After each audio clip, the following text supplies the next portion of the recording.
बहुत बहुत स्वागत है आपका द ब्रिलियंट बीपीएससी में। और अभी हम लोग साइंस का एक इंपॉर्टेंट सेक्शन देखेंगे। आपको पता है कि बीपीएससी में साइंस का अच्छा खासा वेटेज है, लगभग 30 के आसपास सवाल पूछे जाते हैं। और साइंस के 3 पार्ट होते हैं, फिजिक्स, केमिस्ट्री, बायो। और खुशी की बात है कि तीनों का वेटेज लगभग सेम है। तो हम लोग फिजिक्स सबसे पहले स्टार्ट किया और फिजिक्स का पहला लेसन जिसका नाम है मात्रक और बीमा। जिस प्रकार से फिजिक्स मैथ के बिना समझना असंभव है, हालांकि मैं आपको समझा दूंगा, उसी प्रकार से फिजिक्स को फर्स्ट लेसन मात्रक और बीमा के बिना समझना एकदम इम्पॉसिबल। आप इसके बिना तो मैं भी नहीं समझा पाऊंगा। तो इसलिए यह लेसन बहुत इंपॉर्टेंट और सबसे खुशी की बात है कि इस लेसन से लगभग लगभग 2 से 3 सवाल एकदम 100% आते हैं। अगर आप इस लेसन को कवर कर लेते हैं तो आप यकीन मानिए फिजिक्स के सारे सवाल बना देंगे। इस लेसन से 3 सवाल और इस लेसन के बेस पर बाकी टॉपिक को समझकर पूरे सवाल। क्लियर है पूरा बात? अब एक बात समझते हैं। पिछले लेक्चर में हम लोग बात कर चुके हैं कि मापन की व्यवस्था कैसे है। लेसन का नाम है मात्रक और बीमा। इसमें मेजरमेंट सिस्टम के बारे में पढ़ना है। तो मात्रक की व्यवस्था कैसी है, और इसमें मैं आपको बता चुका हूँ पिछले क्लास में। एक मैं शाहरुख खान का एक पोज दिया था, उसमें बताया था जो पूरा एरिया है उसको कहते हैं फैदम, बता चुका हूँ। एक पार्ट को कहते हैं गज यार्ड, एक पार्ट को कहते हैं गज यार्ड, और दोनों को मिला देते तो फैदम, फिर बनता है चेन, उसके बाद बनता है फलार्ग, और फलार्ग से बनता है माइल। और 1 माइल में कितने किलोमीटर, कितने मीटर, कितने फीट, कितने सेंटीमीटर, सब में हम कन्वर्ट कर सकते हैं। ये तरीका बता चुका हूँ। 1 मीटर में कितने फीट, 1 फीट में कितने मीटर, 1 मीटर में कितने सेंटीमीटर, 1 सेंटीमीटर में कितने इंच। यहाँ से सवाल बार बार पूछे गए हैं, ये मैं बता चुका हूँ। आयतन के मात्रक में गैलन और बैरल, इस पर बात कर चुके हैं। तो एक बार फर्स्ट लेक्चर कंप्लीट कीजिए कंसेप्ट के साथ। मैं रटाने की कोशिश नहीं करूँ, कंसेप्ट के साथ बताया हूँ, तो आपको चीजें उस समझ में आ जाएगी। और इस लेक्चर में हम लोग उससे आगे पढ़ने वाले हैं कि अलग अलग देशों में मात्रक की अलग अलग सिस्टम थी। तो काफी समस्या हो रही थी व्यापार वाणिज्य में, तो उसे दूर करने के लिए एक नया सिस्टम लाया गया जिसे कहते हैं एसआई सिस्टम। ठीक है। और बाकी उससे पहले जितने प्राचीन सिस्टम थे उसे कहा जाता था CGS system, FPS system, MKS system. तो हम लोग सभी सिस्टम पर बात करेंगे, और सभी सिस्टम पर बात करने के साथ हम लोग आगे ये भी देखेंगे कि राशि के, भौतिक राशि के 2 प्रकार है, मूल राशि, व्युत्पन्न राशि। व्युत्पन्न राशि में देखें तो कुछ ऐसे राशि जिसके मात्रक होते हैं, कुछ के राशि के मात्रक नहीं होते हैं। और जिस राशि के मात्रक नहीं, वहां से बार बार सवाल पूछे गए, जैसे आप सवाल जानते होंगे। विकृति, इसका मात्रक नहीं होता है। अपवर्तनांक, इसका मात्रक नहीं होता है। एग्जाम में हालांकि विकृति बार बार पूछा गया है। अपवर्तनांक, आवर्धन, आपेक्षिक गुना, आपेक्षिक घर्षण, आपेक्षिक आर्द्रता, घर्षण गुना, यहाँ से सवाल बार बार पूछा जाता है। आपेक्षिक घनत्व सवाल पूछे जाते हैं। इन सब टॉपिक के मात्रक, इन सब भौतिक राशि के मात्रक नहीं होते हैं। क्लियर है? तो सब पर बात करेंगे हम लोग। और जिसके मात्रक होते हैं, तो किस किस के मात्रक होते हैं, यहाँ से बार बार एग्जाम में सवाल आ चुका है। तो देख लीजिए, आपके सामने सारा तमाम राशि मौजूद है, और सबका मात्रक हम लोग इस क्लास में निकालना सीखेंगे। सबका नहीं, कुछ इस क्लास में, क्योंकि क्लासेस लंबा ना हो जाए, आपको टफ भी ना लगे, तो कुछ अगले क्लास में। और इस लेसन को हम कंप्लीट करके तो उसका देखिए फिजिक्स आपको कैसे कंप्लीट हो जाता है। ठीक है, चलिए। तो हम लोग टॉपिक सबसे पहले क्या शुरू अभी करेंगे, मात्रक की पद्धति, मापन की पद्धति, या मेजरमेंट सिस्टम कहा जाता है इसे। तो एक बार गौर से देखिए ठीक से, आपके सामने है सीजीएस, एफपीएस, एमकेएस, एसआई। इसमें बताइए सबसे प्राचीन सिस्टम कौन सा है, सबसे प्राचीन। तो आप जानते हैं सबसे प्राचीन सिस्टम होगा एफपीएस। क्यों? क्योंकि ब्रिटेन, आप जानते हैं सबसे पहले उद्योग का विकास ब्रिटेन में हुआ। जहां उद्योग का विकास सबसे पहले होगा, वहां का व्यापार वाणिज्य समृद्ध होगा।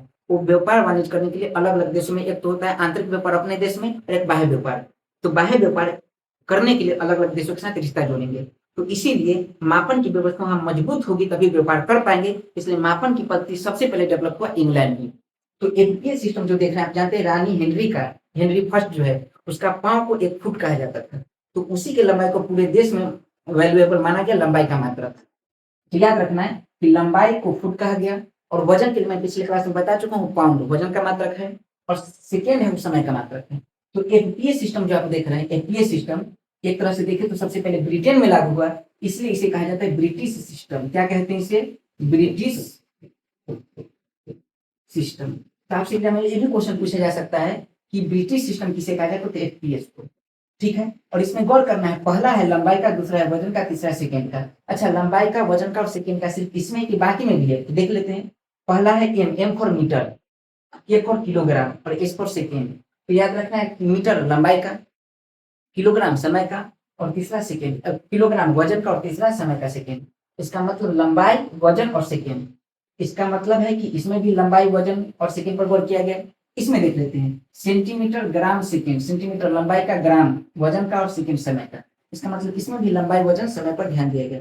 हालांकि वजन की जगह पर अगर आप द्रव्यमान शब्द, मास का यूज करते हो तो ज्यादा बेनिफिशियल है, क्योंकि वजन जो एक प्रकार का फोर्स हो जाता है। हम आगे गुरुत्वाकर्षण में पढ़ेंगे। तो वजन और द्रव्यमान को फिजिक्स में सेम नहीं मानना है। द्रव्यमान और वजन दोनों अलग चीज है। तो हम यहाँ यूज करेंगे द्रव्यमान, वेट। वेट मतलब वजन और मास मतलब द्रव्यमान। मास मतलब इसके अंदर कितने कण है उसे मास कहते हैं, पीछे बता चुका हूँ पिछले लेक्चर में। तो चलिए एपीएस को कौन सा सिस्टम कहते हैं, ब्रिटिश सिस्टम। और सीजीएस जो है वो वास्तव में लागू हुआ, वो लागू हुआ फ्रांस में, इसलिए इसे फ्रेंच सिस्टम कहा जाता है। और एमकेएस लागू हुआ अमेरिका में, इसलिए इसे अमेरिकन सिस्टम कहते हैं। तो चलिए क्लियर है। अब समझिए तीनों में सब फर्स्ट वैल्यू किसे दिया गया, लंबाई को, दूसरा वैल्यू किसे दिया गया, द्रव्यमान को, और तीसरा वैल्यू किसे दिया गया, समय को। अब सोचिए अगर व्यापार करना है बिना लंबाई का व्यापार कर सकते हैं। सोचिए शुरू में ब्रिटेन में लागू है टेक्सटाइल इंडस्ट्री, सबसे पहले बना, मतलब सबसे ज्यादा काम है टेक्सटाइल इंडस्ट्री पर। अब आपको पता है कपास बहुत ज्यादा वहां होता है और कपास से कपड़े बनते हैं, कपड़े का व्यापार करना है तो बिना लंबाई का नहीं कर सकते हैं, तो लंबाई तो चाहिए, इसलिए फर्स्ट प्रायोरिटी लंबाई पर दी थी। पहले प्राचीन काल इतिहास पढ़े होंगे तो सबसे पहले लंबाई के आधार, मतलब कपड़ा का ही व्यापार होता था, और कपड़ा इंपॉर्टेंट क्या है, लंबाई। अब कपड़ा जब खरीदने जाओगे तो लंबाई के बेस पर खरीदोगे, 1 मीटर 2 मीटर कपड़ा ऐसे। तो सबसे पहला पार्ट क्या है, लंबाई। तो सबसे पहला पार्ट हम लिखेंगे लंबाई। अब सोचिए मान लीजिए कि कोई और आइटम है तो बिना किसी वजन के आधार पर, वजन आपको नहीं मापना है और क्या व्यापार कर सकते हैं, नहीं, वजन इंपॉर्टेंट है। और वजन की जगह मैंने क्या बताया आपको, द्रव्यमान यूज करना है, तो दूसरा टर्म क्या हो जाएगा, द्रव्यमान। और तीसरा क्या हो जाएगा, तीसरा में देखिए समय सेकेंड है तो समय। क्योंकि फ्रांस में जो व्यवस्थाएं थी, फ्रांस में वहां क्या किया गया कि मापने की जो व्यवस्था प्रचलित थी, लंबाई को सेंटीमीटर में मापा गया, किसमें, सेंटीमीटर में, वजन को ग्राम में, और समय को सेकेंड में। इसलिए इसे कहा गया सेंटीमीटर ग्राम सेकेंड, मतलब सीजीएस सिस्टम। और इसे क्या कहा जाता है, फ्रेंच सिस्टम। तो अगर आपसे सवाल पूछा जाए कि सीजीएस सिस्टम क्या है, तो कह सकते हैं कि वैसा सिस्टम जिसमें फर्स्ट प्रायोरिटी लंबाई को, दूसरा प्रायोरिटी द्रव्यमान को, तीसरा प्रायोरिटी समय को। तो प्रायोरिटी आपको याद रहेगा, तो सबसे पहले याद रखना है कि वैसा सिस्टम जिसमें लंबाई को सेंटीमीटर में, द्रव्यमान को ग्राम और समय को सेकेंड में मापा जाए उसे सीजीएस सिस्टम कहते हैं। और चूंकि यह सबसे पहले फ्रेंच में लागू, इसलिए इसे फ्रेंच सिस्टम भी कहा जाता है। क्लियर है।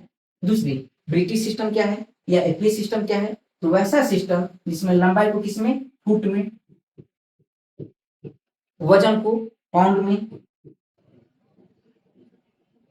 और समय को किसमें, सेकेंड में मापा जाए उसे एपीएस सिस्टम कहते हैं। क्योंकि यह सिस्टम ब्रिटिश में लागू होता है इसलिए इसे ब्रिटिश सिस्टम भी कहते हैं, याद रखना है। उसके बाद एमके सिस्टम क्या है, तो याद रखना है कि एमके लंबाई को किसमें, किलर है, मीटर में। देखिए चिल्ला चिल्ला कर कह रहा है मीटर, किलोग्राम, सेकेंड, मतलब लंबाई को किसमें, मीटर में, वजन को किसमें, किलोग्राम में। किलोग्राम बताऊं सबसे पहला के कैप स्मॉल होना चाहिए, उसके बाद ग्राम, और समय को किसमें, सेकेंड में। तो वैसा सिस्टम जिसमें लंबाई को मीटर में, द्रव्यमान को किलोग्राम में और समय को सेकेंड में मापा जाए उसे एमके सिस्टम कहते हैं। यह सिस्टम अमेरिका में लागू थी इसलिए इसे अमेरिकन सिस्टम कहते हैं। क्लियर है पूरा बात। अब इसमें जो आप फर्स्ट देख रहे हैं सीजीएस सिस्टम, इसे देने वाले साइंटिस्ट, सबसे पहले इसके बारे में बताने वाला साइंटिस्ट, उनका नाम था गॉस, इसीलिए इसे गॉसियन सिस्टम भी कहते हैं। तो एग्जाम में आ चुका है सवाल कि सीजीएस सिस्टम का अन्य नाम क्या है, तो आपको याद रखना है इसका अन्य नाम है गॉसियन सिस्टम। क्या नाम है, गॉसियन सिस्टम, गॉसियन सिस्टम, भूलना नहीं। तो जल्दी बताइए, पूरा सिस्टम कंप्लीट हो गया। अब सोचिए एक ये सिस्टम ब्रिटिश का है, मैं बता चुका हूँ सबसे पुराना सिस्टम यही है। और जब सबसे पुराना सिस्टम यही है, कौन है, एपीएस सिस्टम। और आप जानते हैं ब्रिटेन में सबसे पहले व्यापार वाणिज्य का विकास हुआ, इसके आधार पर, और व्यापार वाणिज्य का इतना ज्यादा विकास हुआ कि अलग अलग देश के लोग यहाँ माइग्रेट होकर आने लगे। और जब ब्रिटेन में लगातार लोग बसने लगे और लगातार नए नए उद्योग का विकास हुआ, तो आप जानते हैं जब उद्योग का विकास होगा तो इनका इनकम, इकोनॉमिक ग्रोथ बहुत ज्यादा हो जाता है। और इकोनॉमिक ग्रोथ हो जाएगा तो इकोनॉमिक ग्रोथ हर सेक्टर में ग्रोथ लाएगा, ये क्लियर है। तो साइंस वाले सेक्टर में भी ग्रोथ लाएगा, और जब साइंटिफिक सेक्टर में ग्रोथ लाएगा तो इससे मेडिकल साइंस भी डेवलप होगी, और मेडिकल साइंस डेवलप होगी तो वहां का जो डेथ रेशियो वो घटेगा। और डेथ रेशियो जब भी घटेगा किसी देश का, मेडिकल साइंस डेवलप होते हैं डेथ रेशियो घट जाता है, और डेथ रेशियो किसी देश का घटेगा तो देश की जनसंख्या बढ़ेगी। और मैं शुरू में बता चुका हूँ कि इंग्लैंड का क्षेत्रफल काफी कम है, जब इंग्लैंड का क्षेत्रफल कम और वहाँ जनसंख्या बहुत हाई तो लोग रह नहीं पाएंगे। बस यही रीजन है कि वहाँ के लोग शुरू में अलग अलग देश में जाने के बारे में सोचने लगे। तो उन लोग को पता चला, नए नए भौगोलिक देशों के बारे में खोज हो रहा था उस समय। उसी समय अमेरिका के बारे में पता चला, अफ्रीका के बारे में पता चला, ऑस्ट्रेलिया के बारे में पता चला, डियाज ने अफ्रीका के बारे में बताया था, भारत के बारे में पता चला। तो भारत के बारे में पता चला तो यूरोप के लोग अलग अलग देशों में जाकर बसने लगे, इंग्लैंड के लोग भी अलग अलग देशों में जाकर बसने लगे। और चूंकि इंग्लैंड डेवलप था पूरा इकोनॉमिक रूप से, तो धीरे धीरे दूसरे देश पर शासन करने लगे। और जब शासन करने लगेंगे तो वहाँ खनिज संपदा तो होंगे, तो खनिज संपदा का आयात निर्यात होगा। जब देश आजाद हो गए तो फिर आयात निर्यात मतलब आसानी से चीजें लाना तो पॉसिबल है नहीं, तो बाद में उसी को व्यापार वाणिज्य के रूप में देखा गया। तो सोचिए, ब्रिटेन अलग देशों के साथ व्यापार वाणिज्य करेंगे और सबके पास अपना अपना सिस्टम आ चुका है, इसके पास अपना सिस्टम आ चुका है, तो व्यापार वाणिज्य करने में समस्या होगी कि नहीं। देखिए, ब्रिटेन अपना कोई भी मटेरियल है, अगर लंबाई के रूप में अगर आयात निर्यात कर रहा है, व्यापार कर रहा है, तो वो फुट के रूप में भेजेगा। लेकिन फ्रांस में चल रहा है सेंटीमीटर वाली व्यवस्था, तो वो सेंटीमीटर के रूप में भेजेगा। तो बताइए, समस्या हो सकती कि नहीं, डिफिकल्टी जाएगा। फिर देखिए, अगर वजन के हिसाब से देखा जाए तो ब्रिटेन फ्रांस में जब भी भेजेगा तो पाउंड के हिसाब से, लेकिन वहां चल रहा है ग्राम, और ये जब भेजेगा तो ग्राम के हिसाब से, वहां चल रहा है पाउंड। समस्या होगी, समझिए इस बात। कितना समस्या होगा शुरू में मतलब व्यापार वाणिज्य में। आप शुरू में सुनेंगे इकोनॉमिक में व्यवस्था की एक वाटर सिस्टम, विनिमय प्रणाली। शुरू में तो ऐसा किया जाता था, जैसे अब हम रूल देखते हैं ना कि हाँ, एक कीमत है सब चीज का। आपको आलू लेना है तो आलू लीजिए, उसका एक प्राइस फिक्स है, आप प्राइस लीजिए, बात खत्म। पहले तो ऐसा था कि बकरी किसी के पास है, अगर बकरी दे रहा है बदला में आलू ले रहा है, ऐसा सिस्टम था, तो बहुत सारी डिफिकल्टीज थी। तो यहाँ भी तो डिफिकल्टीज आएगा।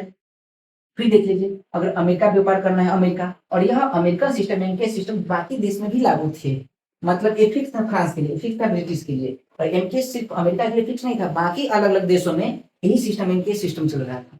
तो सोचिए, अगर फुट में चली जाए, मतलब यहाँ से सामान अगर अमेरिका जा रहा है तो फुट में जाएगा, लेकिन अमेरिका से अगर ब्रिटिश में आएगा तो मीटर में आएगा। लेकिन मैं पिछले क्लास में आपको बता चुका हूँ, फीट और मीटर में मतलब फुट और मीटर में संबंध, फुट और सेंटीमीटर में संबंध। तो जब भी व्यापार वाणिज्य होता था तो कैलकुलेट करना पड़ता था कि एक फुट में कितने सेंटीमीटर होते हैं। और एक बात बता दो आपको, एक फुट में, आपको याद रखना है, एक फुट में लगभग 30.48 सेंटीमीटर होते हैं। तो कैलकुलेशन बहुत ज्यादा करना पड़ता था। समस्या है, तो इस समस्या को दूर करने के लिए बाद में 1960 में एक मीटिंग हुई। कब मीटिंग हुई? 1960 में। कहाँ मीटिंग हुई? तो एक देश है फ्रांस की राजधानी जिसका नाम है पेरिस, पता है आपको। और पेरिस के ठीक बगल में, पेरिस के निकट ही एक शहर है, बहुत खूबसूरत शहर है, उसका नाम है सेवेरी।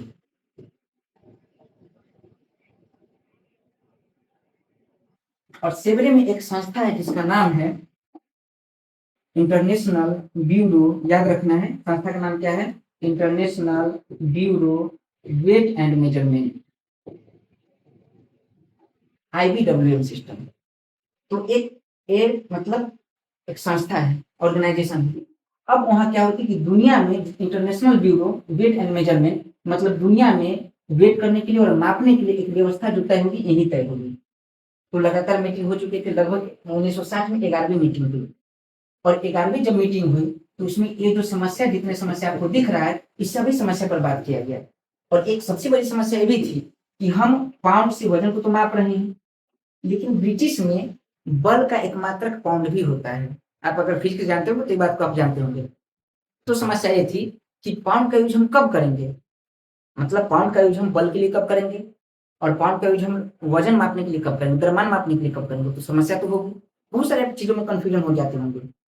तो समझ, जैसे आप जानते हैं, कई वर्ड आप जानते हैं कि मतलब टू, टू मतलब इससे, फॉर मतलब इससे, ऐसे कई ऐसे टर्म है जिसमें से, बाय मतलब ही कई बार से, जैसे आप साइकिल से जा रहे हैं तो उसमें बाय का यूज करते हैं। तो इंग्लिश में आपको कंफ्यूजन होता है ना कि मतलब टू का यूज हम कब करेंगे। तो आप पढ़ते हैं इसके लिए इंग्लिश ग्रामर, वहां से सब चीजें क्लियर हो रही, प्रीपोजिशन से क्लियर हो रही चीजें। तो इस प्रकार से यहाँ कंफ्यूजन है उस प्रकार से, जिसे आप कई बार पढ़ रहे हैं, तो इसको पढ़ रहे हैं मतलब सन, कई बार पढ़ते हैं आप जंक्शन में। कई बार जैसे आप पढ़ रहे हैं वर्जन, देखिए SION, तो यहाँ भी सन, मतलब यहाँ तो वर्जन है, जैसे सन के लिए अलग अलग वर्ड यूज करते हैं, SON को भी सन कहा जाता है, इसको भी सन कहा जाता है। तो एक सवाल है ना मन में कि सन कब पढ़ेंगे, तो TION को सन कहते हैं, कई बार SON को कई बार सन कहते हैं, तो कंफ्यूजन हो जाता है। तो एक समस्या ये थी कि पाउंड को कभी हम द्रव्यमान के लिए यूज करते हैं, पाउंड को कई बार हम वजन के लिए यूज करते हैं। तो सवाल है, पाउंड को कई बार हम बल के लिए यूज करते हैं, तो सवाल है कि पाउंड का यूज हम कब किसके लिए करेंगे, एक क्लियर नहीं था। 1960 में इन मीटिंग में सारा बात उठाया गया कि देखिए बहुत सारे देशों के बीच व्यापार करने में काफी कंफ्यूजन हो रहा है। और सबसे बड़ा एक कंफ्यूजन ये है कि मान लीजिए लंबी दूरी मापना है, लंबी दूरी, जैसे एवरेस्ट की ऊंचाई मापनी हो, तो फ्रांस में से बहुत सारे पर्वत हैं, ठीक है। एक लंबी दूरी मापनी, फ्रांस के अगर व्यक्ति है, उसको मान लीजिए रिसर्च के कारण अगर सूर्य यहाँ पृथ्वी से सूर्य के बीच की दूरी बतानी हो, तो क्या इतनी लंबी दूरी को सेंटीमीटर में बताएगा? मान लीजिए सूर्य का द्रव्यमान बताना, तो क्या वो मतलब ग्राम में बताएगा? समय बताना हो कि एक साल में कितने समय होते हैं, एक साल में कितना मिनट होता है, कितना, तो नॉर्मली वहाँ का मेन यूनिट क्या सेकंड, तो सेकंड में बताएगा। तो लंबी राशि के लिए सेंटीमीटर बहुत छोटी राशि है, ग्राम बहुत छोटी राशि है, सेकंड बहुत छोटी राशि है, तो इसको यूज करना बहुत टफ हो जाता है। यहाँ तक कि फुट पाउंड सेकंड को भी यूज करना बहुत टफ हो जाता है। तो कहा गया क्यों ना हम एमके सिस्टम को ही अप्लाई करें। किलोग्राम भी एक बड़ी राशि है, जैसे हम बता सकते हैं कि यहाँ से सूर्य कितना किलोमीटर दूर है, सॉरी मीटर है तो मीटर से किलोग्राम आ जाएगा, तो हम बता सकते हैं यहाँ से सूर्य कितना किलोमीटर दूर है। हम ये बता सकते हैं कि सूर्य का वजन कितना किलोग्राम है। समय का तो सेकंड ठीक है, यूज कर लेंगे हम आगे। तो कहा गया कि इन तीनों में सबसे फेवरेट राशि, बेहतर राशि हो सकता है एमकेएस, तो क्यों ना एमकेएस सिस्टम को ही अप्लाई किया जाए। तो याद रखना 1960 में सेवरे में जो मीटिंग हुई, उसमें एमकेएस सिस्टम को ही मतलब माना गया कि पूरे दुनिया में एमकेएस सिस्टम ही चलेंगे। आ रहा समझ में? तो ऐसा सिस्टम कुछ नहीं है, एमकेएस सिस्टम ही है। लेकिन क्या सिर्फ एमकेएस सिस्टम है? अगर सेम ही होता तो फिर हम नया ऐसा यूनिट क्यों कहते? तो इसमें कहा गया इंटरनेशनल मतलब पूरे दुनिया भर के लोग जो वेट एंड मेजरमेंट मतलब मापन की व्यवस्था में संलग्न होना चाहते थे, वो सब बैठकर यही मीटिंग बनाया कि हमारे इस तीनों में एमकेएस व्यवस्था सबसे अच्छी है। लेकिन क्या सिर्फ एमकेएस से काम चल जाएगा? सिर्फ लंबाई से और वजन से और समय से काम चल जाएगा? तो उस समय तक साइंस बहुत डेवलप हो चुका था। 1960 में हमारा देश आजाद हो चुका है, लगभग दुनिया के बड़े देश आजाद हो चुके हैं, और उस समय अन्य अन्य राशियों का खोज हो चुका था। एक बहुत बड़ा मतलब अंधकारमय दुनिया से प्रकाशमय दुनिया की ओर खोज हो चुका था प्रकाश का, बल्ब का, प्रकाश के बारे में मतलब प्रकाश यूज करने के तरीके, बल्ब का खोज हो चुका था, विद्युत धारा का खोज हो चुका था, तापमान मापने वाली मशीन का खोज हो चुका था। तो नॉर्मली अगर देखें तो आपको बता दूं मैं कि सन 1800 ईस्वी में एक व्यक्ति जिनका नाम है वोल्टा, इन्होंने इलेक्ट्रिसिटी के बारे में बताया। किसने? वोल्टा ने। आपको लिख लेना वोल्टा, ठीक है। और बिना इलेक्ट्रिसिटी का काम नहीं चलेगा, लेकिन इलेक्ट्रिसिटी को मेजर कैसे किया जाए, इंपॉर्टेंट है मेजर करना। तो मेजर करने के बारे में बताया था, उनका नाम था एम्पियर। एम्पियर जब भी लिखना हो तो स्मॉल ए से लिखेंगे, लेकिन इसका सिंबल लिखना हो तो कैपिटल ए लिखेंगे। आ रहा समझ में? और बिना विद्युत धारा का काम नहीं चलेगा। आप सोचिए 5 मिनट लाइट कट जाती है, लाइट कटने का मतलब है इलेक्ट्रिसिटी गुल, बिजली गुल। तो सोचिए कितना समस्या आ रही है। आप लाइट के रूप में देख रहे हैं, इसलिए आपको लाइट कट गई, लाइट कट गई, लेकिन याद रखना इलेक्ट्रिसिटी गुल, तो कितनी समस्या होती है। तो सोचिए कितना बड़ा इन्वेंशन है। इसके बाद जब फ्रेंच रेवोल्यूशन होता है, तो फ्रेंच रेवोल्यूशन, फ्रांस की क्रांति 3 हुई, 1789, 1830, 1848। 1848 में फ्रेंच रेवोल्यूशन से रिलेटेड एक आयरिश व्यक्ति थे जिनका नाम था केल्विन। और केल्विन एक बहुत बड़ी चीज का खोज किया जिनका नाम था, बड़े मतलब बहुत बड़ी उपलब्धि थी, सामान बहुत बड़ा नहीं था, थर्मामीटर। और थर्मामीटर से उसमें बहुत सारी चीजें चल रही थी बीमारी के बारे में। मतलब एक हिपोक्रेटस यूनान के आदमी, उन्होंने कहा था कि हमारे शरीर में कई प्रकार की पित्त पाई जाती है, काला पित्त, पीला पित्त, ब्लड और कफ। यही चारों में अगर संतुलन बिगड़ता है तो वो आदमी बीमार पड़ता है। आयुर्वेद में ऐसा कहा जाता था। हिपोक्रेटस बहुत बड़े यूनान के बहुत बड़े आयुर्वेद शास्त्र थे। और एक चीज और कही गई कि जो व्यक्ति में काले पित्त होता है उसका रंग भी काला होता है, उसका टेम्परेचर उसके मतलब नॉर्मल व्यक्ति से ज्यादा होता है और हमेशा बुखार में रहता है और बुखार से मरता है। तो केल्विन ने जब थर्मामीटर का खोज किया, फ़ारेनहाइट एक थर्मामीटर था, उसके यूज से विलियम हार्वे एक साइंटिस्ट थे, उन्होंने बताया कि नहीं, काला व्यक्ति हो या गोरा व्यक्ति हो, सबके शरीर का टेम्परेचर सेम होता है।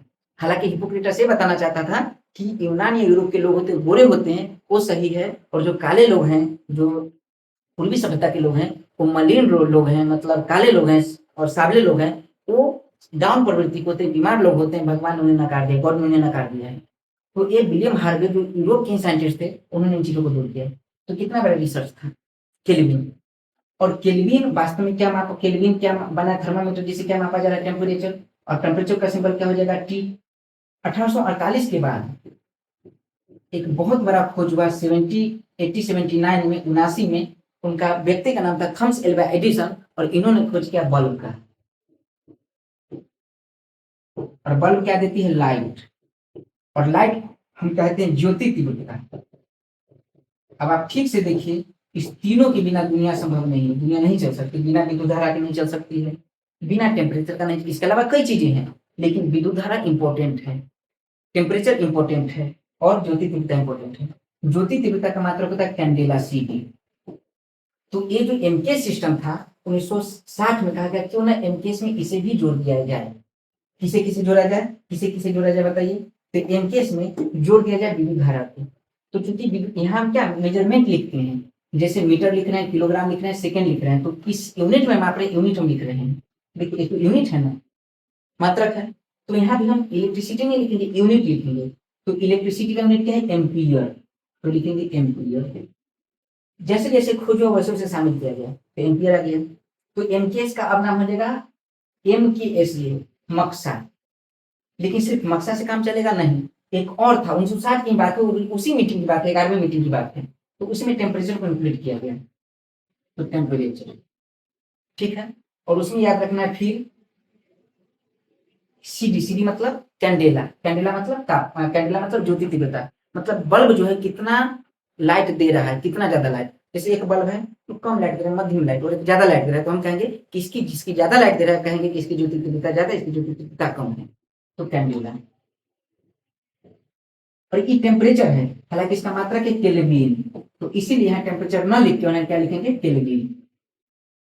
तो AKCD।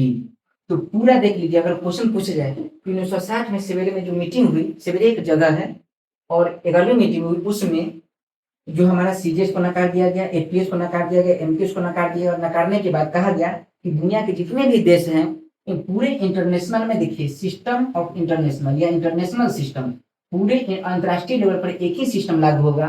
कहीं भी एक जगह सीजीएस लागू नहीं होगा, एपीएस लागू नहीं होगा, एमकेएस लागू नहीं होगा, और एक नया सिस्टम आएगा जिसे कहते हैं एमकेएस AKCD, मतलब एमकेएस ऑकर। क्लियर है। और इस सिस्टम को पूरी दुनिया में लागू किया गया, इसलिए इसे कहते हैं SI सिस्टम, इंटरनेशनल सिस्टम। अब कुछ भी हो जाएगा तो व्यक्ति को लंबाई अगर मापना है तो मीटर में ही मापेंगे। अपने देश में कुछ में मापे, मान लीजिए अपने घर में बंद है, हम अपना हाइट फीट में माप लेते हैं, चौड़ाई फीट में माप लेते हैं, सेंटीमीटर में माप लेते हैं, इंच में माप लेते हैं। लेकिन हाँ, अगर व्यापार होगा दो देशों के बीच अंतरराष्ट्रीय लेवल पर, तब वह लंबाई को मीटर में ही मापेगा, द्रव्यमान को किलोग्राम में ही मापेगा, समय को सेकंड में ही मापेगा, विद्युत धारा को एम्पियर में ही मापेगा। क्लियर है। तापमान को केल्विन में ही मापेगा, और ज्योति तीव्रता को कैंडेला में ही मापेगा। तो अगर आपसे क्वेश्चन पूछा जाए कि 1960 में जो मीटिंग हुई थी उसमें कितने राशि को फिक्स किया गया, तो देखिए 3 पहले से था और 3 बाद में, टोटल 6 राशि। तो 1960 की मीटिंग में से उसमें 6 राशि को फिक्स किया गया। और ये चीज आपको याद रखना है, बहुत इंपॉर्टेंट है, सवाल पूछे जाते हैं। बताइए कोई डाउट। तुम्हारा पूरा SI मतलब पूरा सिस्टम कंप्लीट हो गया। अब यहाँ से बाहर कभी भी सवाल नहीं आएगा, कभी भी नहीं, मतलब इस जन्म में तो नहीं आएगा, अगला जन्म देखना इंजीनियरिंग सिलेबस चेंज हो जाएगा। हालांकि पहले इतना ही घटना हुआ है, तो इससे ज्यादा सवाल क्या देगा। कंप्लीट है, बताइए जल्दी। ठीक है। अब हम आगे जाते हैं। 1960 में हुआ मीटिंग, 1960 के बाद फिर मीटिंग बैठी 1971 में, क्योंकि केमिस्ट्री में बहुत डेवलपमेंट हो रहा था। और केमिस्ट्री में जब बहुत डेवलपमेंट हो रहा था तो एक नया रिसर्च है जिसमें ये कहा गया, एवोगैड्रो साहब थे, और उनका कहना था कि देखिए ये जो है दुनिया में जितने भी लिविंग थिंग है, मतलब सजीव है, वो छोटे छोटे कोशिका से बने हुए हैं। ठीक। और जितना दुनिया में जितने भी नॉन लिविंग थिंग है, मतलब निर्जीव है, उसमें छोटे छोटे छोटे छोटे एटम है। एटम भी हो सकते हैं, मतलब परमाणु, अणु भी हो सकते हैं, मोलिक्यूल, और आयन भी हो सकते हैं। इसका मतलब निर्जीव चीज जितने हैं ये या तो परमाणु से बने हैं, या अणु से, या आयन से। और हम यहाँ बता सकते हैं उसमें कितना अणु होगा, या कितना परमाणु होगा, या कितने आयन होंगे। जिस कण से बने उस कणों की संख्या बता सकते हैं। और इसे कहा गया मोल। क्या कहा गया, मोल। तो केमिस्ट्री में नया अवधारणा है मोल, और मोल के बिना भी काम नहीं चलेगा। केमिस्ट्री का कोई भी रिसर्च बिना मोल का नहीं हो सकता है, क्योंकि जितने भी रिएक्शन होते हैं वो मोल पर, उसके कॉन्सेंट्रेशन पर डिपेंड करते हैं, मतलब अभिकारक की मात्रा कितनी है, और अभिकारक की मात्रा को मोल में ही व्यक्त किया जाता है। तो एक नया रिसर्च है मोल। तो ये जो 6 थे, तो 1971 में एक नया यूनिट जोड़ा गया जिसे कहते हैं मोल। और आप जानते हैं कि जिसे हम माप सकते हैं उसे भौतिक राशि कहते हैं, जिसे हम यंत्र की सहायता से माप सकते हैं। तो देखिए लंबाई, द्रव्यमान, समय, विद्युत धारा, तापमान, ज्योति तीव्रता, और मोल। मोल एक प्रकार के यूनिट है, और क्या बताते हैं, पदार्थ की मात्रा। इसमें कणों की संख्या, कणों की मात्रा, कणों की संख्या को ही मात्रा कहते हैं। तो एक नया क्या है, पदार्थ की मात्रा, और मात्रा को परिमाण कहते हैं। क्या कहते हैं, परिमाण, परिमाण। तो अगर आपसे क्वेश्चन पूछे 1971 में शामिल किया गया इसे, तो कभी क्वेश्चन पूछे कि पदार्थ की मात्रा या परिमाण को कब शामिल किया गया ऐसे यूनिट में, तो आपको याद रखना उसको खत्म में। या क्वेश्चन पूछे कि बाद में किसे जोड़ा गया, तो आपको याद रखना मात्रा या परिमाण को। और पहले से 6 कौन था आप बता सकते हैं। अगर 6 को याद करना तो याद करने का एक सिंपल तरीका, अगर यहाँ से आपको ए के सी डी अकर नहीं याद रहता है तो एक और आसान तरीका है। सबसे पहले आप लंबाई द्रव्यमान समय तो आप जानते हैं, सब मिली जुआ लंबाई द्रव्यमान समय 3 याद है। आप खुद सोचिए, आप विद्युत धारा के बिना नहीं रह सकते हैं, आपको नेट चलाने के लिए सिस्टम चाहिए, लाइट चाहिए, एकदम एकदम हलचल वाला लाइट, मजा आना चाहिए। तो आप विद्युत धारा चाहिए आपको, सबसे पहले विद्युत धारा देंगे। जैसे ही बोर्ड में विद्युत धारा देते हैं, बल्ब जलाते हैं तो लाइट आ जाती है, लाइट मतलब ज्योति तीव्रता, और बल्ब हो जाता है गर्म, गर्म मतलब तापमान। तो सबसे पहले लंबाई द्रव्यमान समय 3 याद है।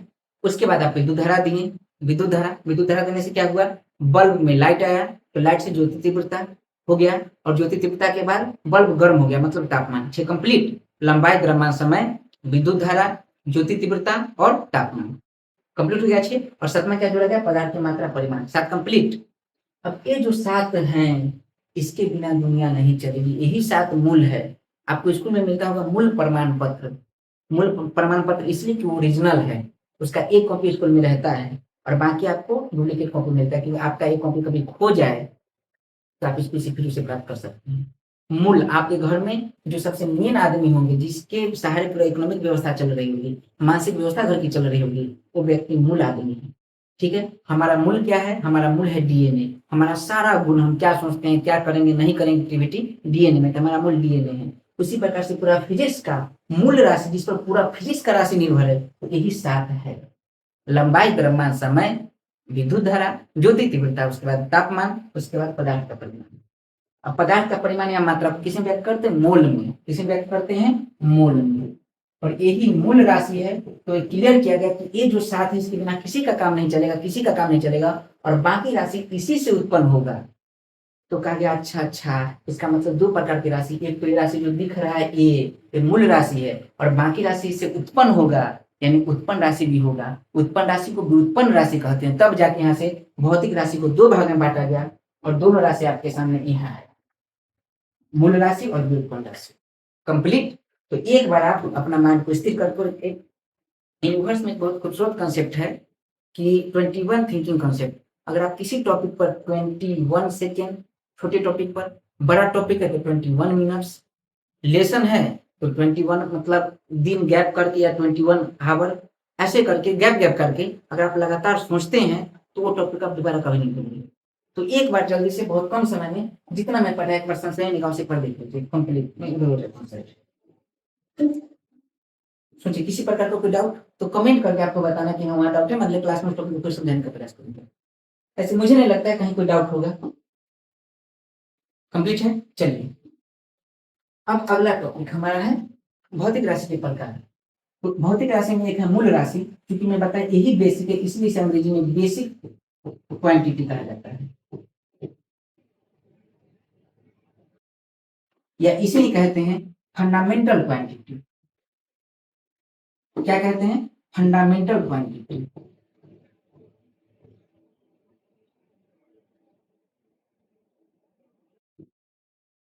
मूल राशि क्योंकि इस पर सब निर्भर है, इसलिए इसे आधारी राशि भी कहते हैं। अगर आपसे एग्जाम में क्वेश्चन पूछा जाए कि फिजिक्स में मूल राशि या आधारी राशि कौन कौन से हैं, तो मुझे लगता है कि अब आपको बताने में समस्या नहीं होगी।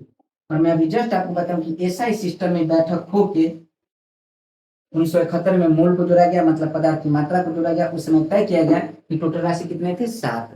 अब मुझे लगता है आप 7 राशि बता सकते हो, वही 7 राशि को मूल राशि कहा गया। तो चलिए बता सकते हैं 7 राशि। मैं यहाँ लिखता हूँ, आपके आगे जल्दी बताइए। एनर्जी एकदम हाई होना चाहिए। सबसे पहली राशि मैं बताता हूँ, वो राशि है लंबाई। दूसरी राशि उसका नाम है द्रव्यमान। तीसरी राशि उसका नाम है समय। ये तीनों सबको याद है, कोई डाउट। इसके बाद विद्युत धारा दिए थे, तो विद्युत धारा अंग्रेजी लिखना है बहुत आसानी से। लेंथ, मास, टाइम, इलेक्ट्रिसिटी या इलेक्ट्रिक करंट। विद्युत धारा जैसे दिए थे तो ज्योति तीव्रता, प्रकाश आ गई थी। एक काम करते हैं, इसको थोड़ा सा ऊपर कर देते हैं। नहीं सोच सकते जी। ज्योति तीव्रता,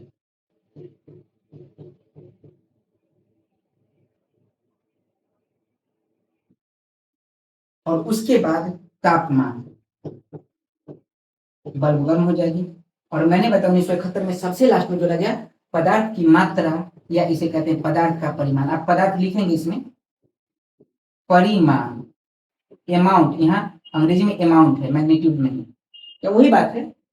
चलिए तो बताइए टोटल कितने हैं? 7, 1 2 3 4 5 6 7। इंग्लिश वाले लिखेंगे length, mass, time, electricity, electric current, luminous intensity, temperature, amount of substance, वही है।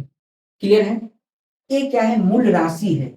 और हम पढ़ रहे हैं मूल राशि के जो मात्रक होते हैं उसे मूल मात्रक कहते हैं। जैसे देखिए आप इसमें पढ़ें पूरा, तो लंबाई क्या है? राशि है। द्रव्यमान क्या है? राशि है। समय क्या है? राशि, भौतिक राशि है। और इसके जो मात्रक है, इसे इसको लंबाई को जिस चीज में मापा जाए उसे मात्रक कहते हैं।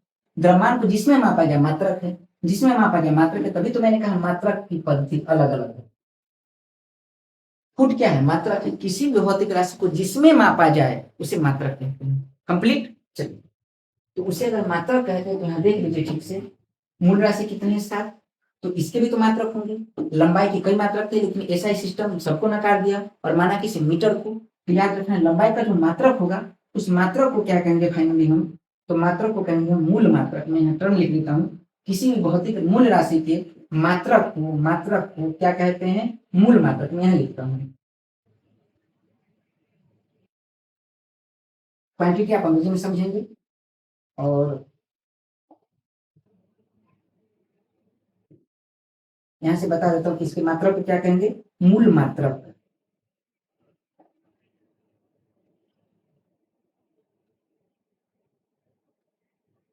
मूल राशि के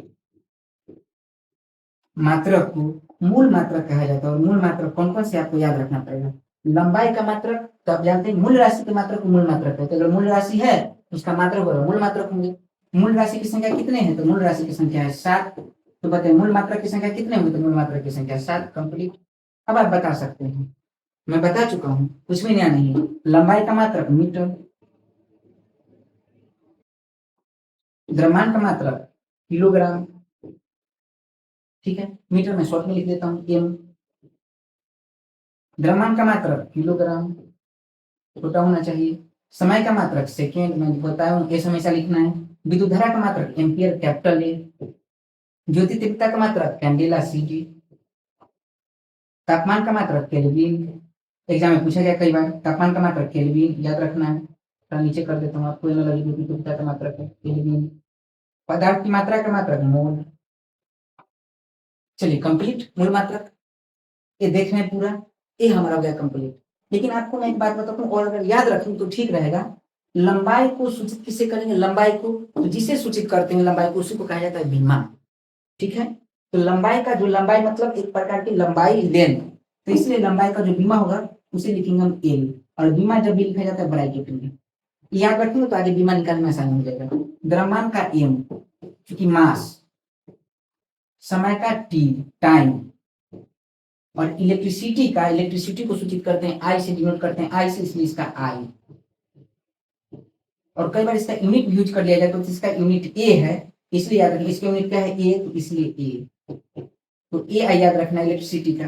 अच्छा सामने समझ नहीं हुआ ये। ज्योति तीव्रता का सीवी, तापमान का केल्विन और मोल। चलिए अब देखिए ज्योति तीव्रता का क्या होगा? तो जो इसका मात्रक है वही इसका बीमा होगा, सीजी। लेकिन याद रखना सीजी जैसे कैसे लिखेंगे? कैपिटल ब्रैकेट में। तापमान का मात्रक केल्विन, तो केल्विन लिखेंगे। केल्विन हमेशा के में लिखा मतलब कैपिटल में लिखा जाता है। और मात्रा का क्या है? मोल, तो मोल लिखेंगे और इसको डबल ब्रैकेट में। क्योंकि मोल एक संख्या है। मोल मतलब एक संख्या है जो जिसमें कणों की संख्या होती है। एक मोल में कणों की संख्या होती है 6.022 या 23 गुने 10 के पावर 23 कण। वो अणु हो सकते हैं, आयन हो सकते हैं, या फिर परमाणु हो सकते हैं।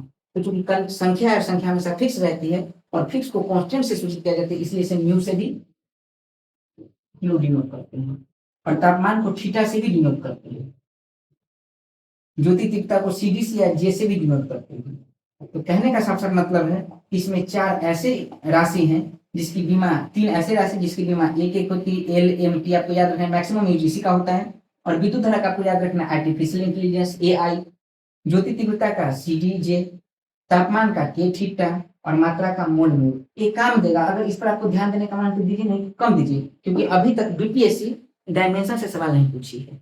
लेकिन हाँ, एक बार अगर देख लेंगे तो कहीं पूछ दे, क्योंकि जरूरी नहीं कि जो सवाल लगातार पूछ वही पूछेगी या जिस टॉपिक को टच करे वही करेगी। कई बार नए नए सवाल आ जाते हैं, जैसे एक बार 11th के सिलेबस से हाइब्रिडाइजेशन पूछ दिया गया था बीपीएससी में, बॉन्ड ऑर्डर पूछ दिया गया था केमिस्ट्री में।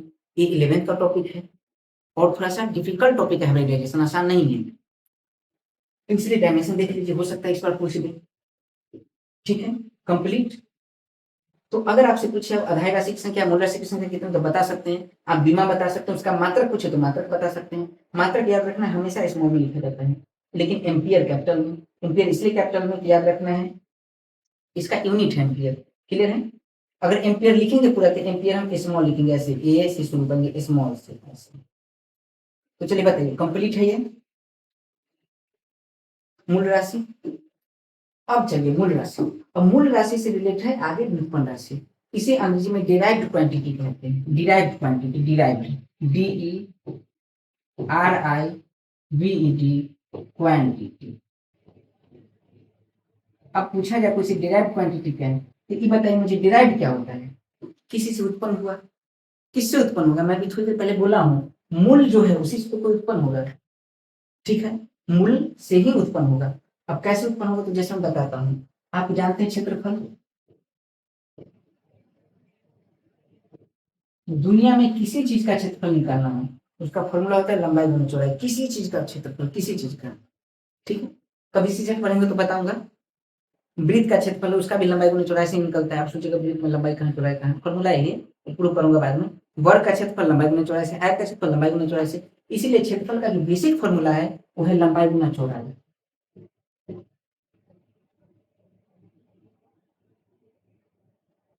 क्लियर है? अब एक बात बताइए, क्षेत्रफल मुझे जब भी पता करना है तो कैसे पता करेंगे? लंबाई से चौड़ाई से। लंबाई कहाँ है? लंबाई देख लीजिए मूल राशि है। चौड़ाई कहाँ है? चौड़ाई भी एक प्रकार की लंबाई है, ये भी मूल राशि है। क्लियर है? इसका मतलब जब तक हमें ये लंबाई चौड़ाई कहने का मतलब क्या है, ये दोनों क्या है?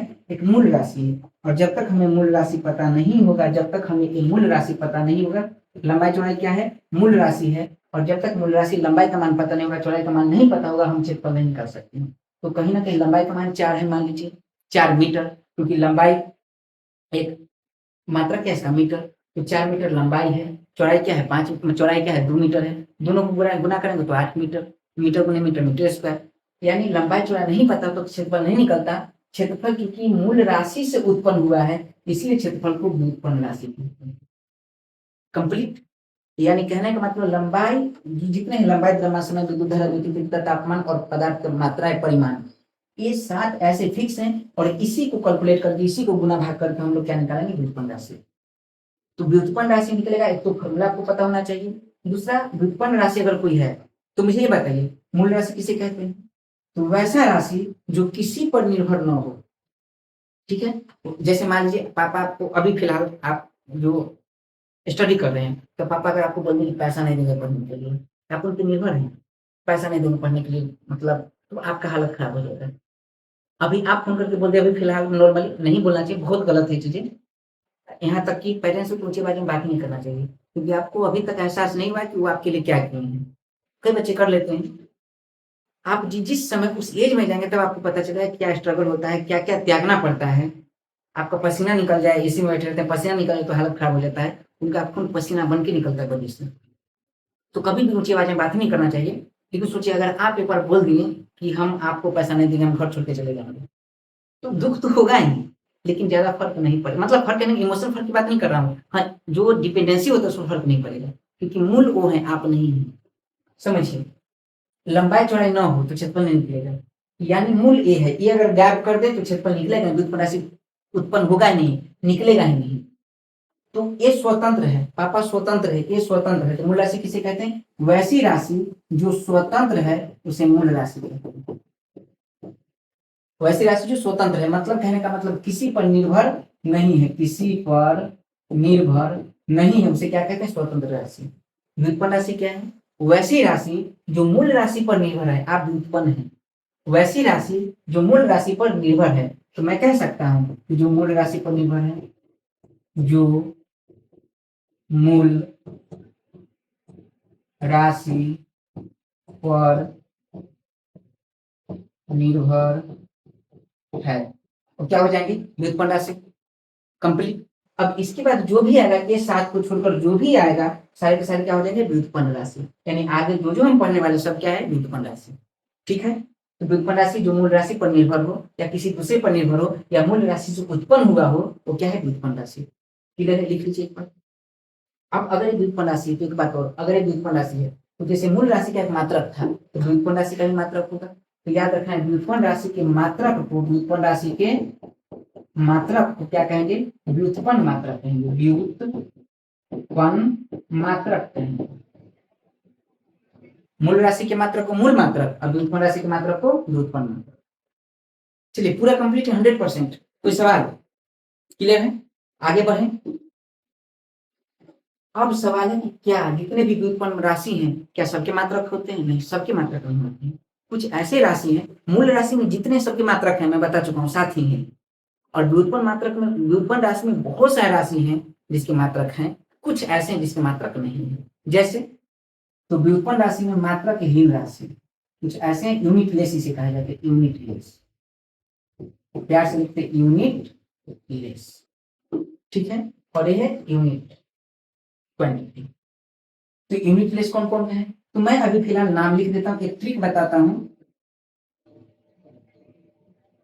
जैसे कई बार होता है ना कि मान लीजिए कि कोई एकदम बहुत डैमेज निकल गया तो गांव में कई बार बात है उसका खानदान ही खराब है, ऐसा ये भी गलत है। एक बात और मैं बता दूंगा अभी आपको, अगर कोई व्यक्ति जीवन में कुछ नहीं कर पा रहा है, बहुत परेशान है, पूरा समाज उसको गाली दे रहा है, ये बुद्धा कंसेप्ट है, तो अगर पूरा समाज उसको गाली दे रहा है, पूरा समाज उसके बारे में बुरा बोल रहा है तो आप मत बोलिए, क्योंकि पूरा समाज उसके बारे में बुरा बोल रहा है तो फिर आप क्यों बोल रहे हैं। और अगर किसी व्यक्ति को समाज का हर आदमी कुछ नहीं बोल रहा है, समाज का कोई भी आदमी कुछ नहीं बोल रहा है तो फिर आप मत बोलिए, क्योंकि समाज का कोई आदमी कुछ नहीं बोला तो फिर आप क्यों बोल रहे हैं। इसका सिंपल कॉन्सेप्ट है, किसी के बारे में कुछ नहीं बोलिए, अपना काम पर ध्यान दीजिए, जहां तक हो सके दूसरों को अप्रिशिएट करिए, बुराई मत कीजिए किसी का, किसी के साथ बुरा मत कीजिए, समझिए। तो अगर मान लीजिए कोई खराब है तो बोलते हैं उसका खानदान खराब है। अब आपको लगेगा कि प्रवचन देखे फिर बुरी बात, तो एक लाइन में यहाँ से ट्रिक यूज कर रहा हूँ, उसका खानदान ही खराब है मतलब उसका जड़ ही खराब है। ठीक है, और आप उसे कह सकते हैं कि अब आपका जड़ एकदम विकृत है, विकृत मतलब खराब है। तो समझिए एक ट्रिक याद रखना है, आप अब जड़ से विकृत है।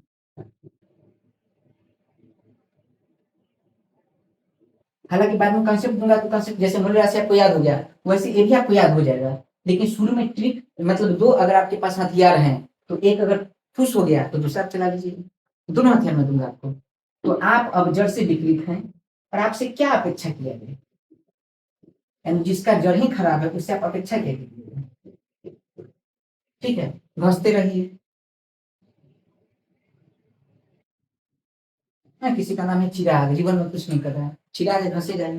तो देखिए मात्रक राशि, आप अब जड़ से विकृत हैं तो आपसे क्या अपेक्षा करें, आप मतलब घसते रहिए। ये अगर याद रखते हैं तो यहाँ से आपके सवाल 100% बनेगा, पूरा पूरा राशि आएगा जिसके मात्रक नहीं, एक भी नहीं छूटा है।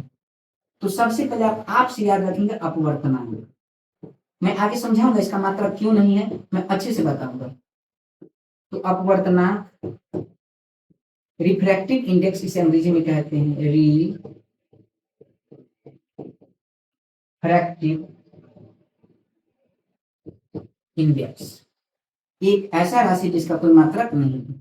याद रहेगा अपवर्तनांक क्या होता है, प्रकाश एक माध्यम में जितने स्पीड से चल रही है दूसरे माध्यम में प्रकाश कितने स्पीड से चल रही है, दोनों का जो अनुपात होगा। तो प्रकाश की चाल बटा प्रकाश की चाल, खचाक से कट जाएगा, बात खत्म। तो मात्रक भी तो कटेगा, ऊपर अगर 4 मीटर लिखा हुआ है मीटर पर सेकंड प्रकाश की चाल, नीचे लिखा है 4 मीटर पर सेकंड या 5 मीटर पर सेकंड कुछ भी लिखा है, तो मीटर सेकंड ऊपर नीचे कट के खत्म। तो यूनिट तो खत्म हो गया, यूनिट खत्म होगा तो फिर मात्रक कहाँ से होगा, इसलिए इसे यूनिट लेस कहा गया। अपवर्तनांक का ही मतलब होता है, आगे अच्छे से समझाएंगे।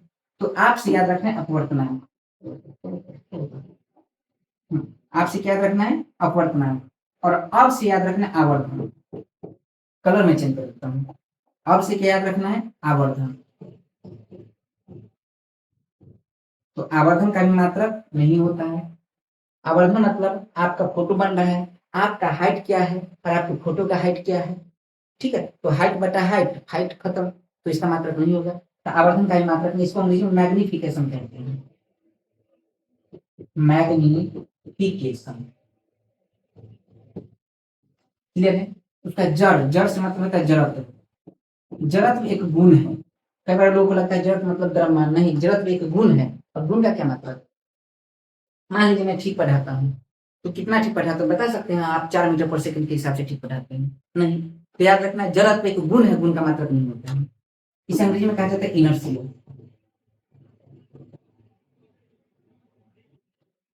ठीक है, अब देखते हैं।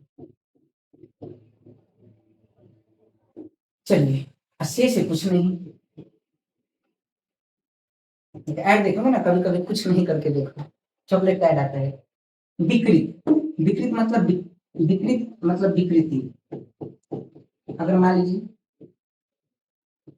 कि स्ट्रेट, मान लीजिए किसी चीज को लंबा दिए, तो पहले जो लंबाई थी और बाद में लंबाई दिया है, फिर उसके बाद जो लंबाई होगी, तो लंबाई बटा लंबाई खत्म, इसका कोई मात्रक नहीं। उसका देख लीजिए अपेक्षा। मैं एक बात बताता हूँ, अगर किसी टॉपिक में अपेक्षा लगा हुआ है, ठीक है, जैसे कहने का मतलब अपेक्षा क्या क्या लगा हुआ है, जैसे मैं बता देता हूँ। अपेक्षिक लगा हुआ है, अपेक्षिक के साथ कुछ भी जुड़ जाए, जैसे आगे अपेक्षिक घनत्व का मात्रक बताएं, तो घनत्व का तो मात्रक होता है, लेकिन अपेक्षिक घनत्व का मात्रक नहीं हुआ, क्योंकि अपेक्षिक का मतलब ही है ऊपर का बटा नीचे का सेम होना चाहिए। अपेक्षिक घनत्व मतलब किसी वस्तु का घनत्व और बटा में पानी का घनत्व, तो ऊपर वाला वस्तु का घनत्व का मात्रक वही होगा, पानी का घनत्व का मात्रक होगा, घनत्व बटा घनत्व, घनत्व खत्म, तो मात्रक नहीं होगा।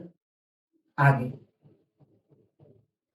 अपेक्षिक और भी लग जाए, जैसे पूछिए अगर अपेक्षिक वर्ड, बस आपको देखना अपेक्षिक जहां क्वेश्चन में आ जाए कि न्यून में से किसका मात्रक नहीं खोजना, अपेक्षिक किसमें, अपेक्षिक जिसमें उसमें टिक मार दीजिए, क्वेश्चन ठीक से पढ़िएगा।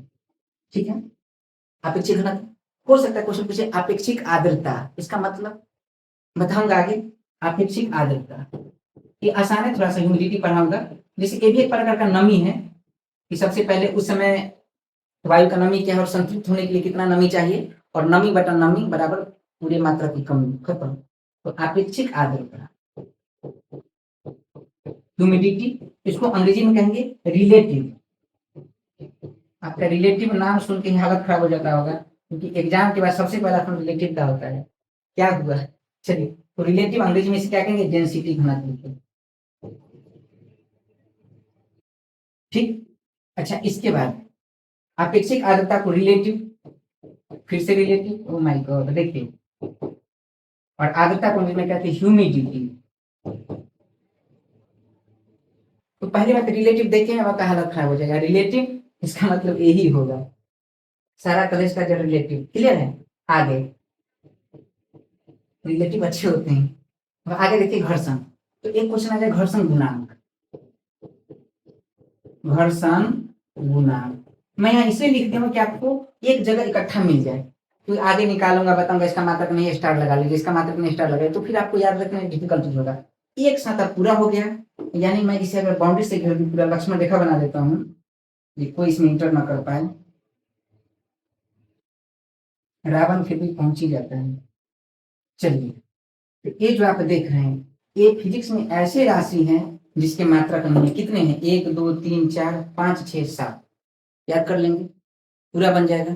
यहाँ से बाहर सवाल ना आया है ना आएगा, क्लियर है। फ्यूचर टेंस आया है, पास्ट टेंस है, ना आएगा, कंप्लीट है पूरा, तो आप याद कर लेंगे। एक बार देखिए, ट्रिक छोड़ दीजिए, देखिए, मतलब अ से 2 है, अपवर्तनांक का वर्धन याद रहेगा, विकृति बार बार पूछा तो आपको याद रहेगा ही, जड़त्व गुण है तो गुण का मात्रक क्या है ना। मैं इतनी सुंदर क्या करूं, सुने मुझे, तो इतनी सुंदर कितनी सुंदर, मात्रक में तो आप नहीं बताएंगे।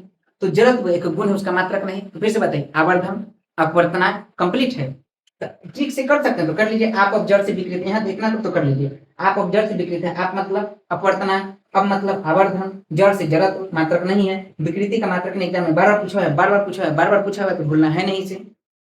ठीक है, एग्जाम में, हर एग्जाम में यही क्वेश्चन पूछा जाता है। इसके बाद अपेक्षा, तो जिसमें अपेक्षा लगा रहेगा उसका मात्रक नहीं होगा, उसके बाद वाला क्यों याद रखें, अपेक्षा से सवाल बन जाएगा। तो उसका घर्षण गुणांक, घर्षण गुणांक का मात्रक नहीं, क्योंकि घर्षण बल पूछे तो उसका मात्रक हो जाएगा, बल दुनिया में कोई भी उसका मात्रक न्यूटन। तो हम अभी तक कंप्लीट कर लिए यूनिटलेस, आगे भी ये सब हम इसमें डाले हैं, इसलिए डाल दिए हैं कि आपको पता तो चले कि मात्रक क्यों नहीं है। रिलेटिव नहीं होगा, रिलेटिव मात्रक नहीं होगा, क्लियर है। चलिए, तो अब जो आगे आप देख रहे हैं क्षेत्रफल, आयतन, घनत्व, अपेक्षिक घनत्व, आगे आप जो भी देख रहे हैं, वेग, बल, भार वगैरह वगैरह, इसका मात्रक निकालना होगा और इसके लिए आपको फॉर्मूला पता होना चाहिए। फॉर्मूला के लिए कंसेप्ट पता होना चाहिए। तो अगला जो क्लास आएगा उसमें हम पूरा जितना फिजिक्स में राशि हैं, उसके मात्रक हैं, तो पूरा मात्रक पर बात करेंगे और मात्रक पर बात करने के बाद उसी फॉर्मूला से, अभी तो बहुत ऐसा ट्रिक देखो कि जिसमें बल लगा हो वो सदिश राशि होता है, जैसे बल, विस्थापन लोग बता देते, तो बताइए द्रव्यमान में तो बल लगा है, तो क्या सदिश राशि है? नहीं है। तो एक ट्रिक के लिए फिर अपवाद भी याद कीजिए। कोई अपवाद नहीं, इसका एक रूल होता है, सदिश सदिश पकड़ने का कंसेप्ट होता है। फॉर्मूला याद कीजिए, कंसेप्ट दूंगा, कंसेप्ट लगाइए। हालांकि ऐसा ट्रिक मैं भी दूंगा, वो कम चलाऊ है, पूरा हर जगह लागू नहीं होगा। जिसमें बल लगा रहे वो सदिश राशि है। फिर दाब बताइए क्या है? एक अपवाद में तो याद कर लेंगे, दाब क्या है, प्रनोद क्या है, ठीक है। ये सब वह लगा हो तो सदिश राशि होगा। विद्युत धारा क्या है, सदिश है नहीं। अब कितना एक्सेप्शन याद कीजिएगा, मतलब वह लगने से सदिश राशि होगा, इसका सही एग्जाम्पल 1 2 है, और वह लगने से अदिश राशि, इसका सर अपवाद 20 गो है। तो बताइए कौन याद रखना ठीक है? तो याद रखना, इसलिए हम लोग इस ट्रिक पर ज्यादा ध्यान नहीं देंगे। हालांकि बताऊंगा, कुछ ज्यादा कारगर है, बताऊंगा बीपीएस में तो यहाँ से सवाल बन जाते हैं, लेकिन कुछ ऐसे कंसेप्ट बता दूंगा, चाल बराबर दूरी बटा समय, तो आप सदिश सदिश बेसिक कुछ पकड़ लेंगे तो ऐसे सारा निकाल सकते हैं। तो अगला क्लास में मात्रक निकालेंगे और मात्रक निकालने के साथ कुछ कंसेप्ट दूंगा, उससे बीमा निकालेंगे और बीमा निकालने के बाद सदिश सदिश की पहचान कर लेंगे। तो उसके बाद यह लेसन कुछ हो जाएगा फिनिश। वो एग्जाम पिटाई सब पढ़ने के बाद फिनिश लेसन हो जाएगा। और फिनिश होने के बाद इसी के आधार पर देखिए शॉर्ट में बहुत कम क्लास में पूरा फिजिक्स आपका खत्म हो जाएगा। और फिजिक्स खत्म, फिर हम क्वेश्चन प्रैक्टिस करेंगे, खूब बढ़िया से खूब क्वेश्चन प्रैक्टिस करेंगे और सारा सवाल का गर्दा गर्दा धजिया धजिया बना देंगे। तो मिलते हैं अगले क्लास में। मुझे पूरा यकीन आपको क्लास बहुत सही लगा होगा, पसंद आया होगा। अगर आपको पसंद आता है तो मैं आपको बता दूं, रेंचो मॉडल पर तैयारी कीजिए, सिलेंसर मॉडल पर नहीं। 3 इडियट मूवी देखे होंगे। तो अगर आपको क्लास पसंद आ रहा है तो आपके जो दोस्त हैं जिन्हें तैयारी करनी है, तैयारी करें, उनके पास भी क्लास पहुंचे ताकि इस क्लास का फायदा ले सके, उनको प्रॉफिट हो सके, ठीक है। नहीं तो सिलेंसर मत बनिए कि अगला को भंग कर दे, उसका मतलब डाइवर्ट कर दे उसको पढ़ाई से। तो चलिए, मुझे बहुत मजा आया पढ़ा के, आपको भी मजा आया होगा। और मिलते हैं अगले क्लास में, तब तक के लिए जय हिंद, जय भारत।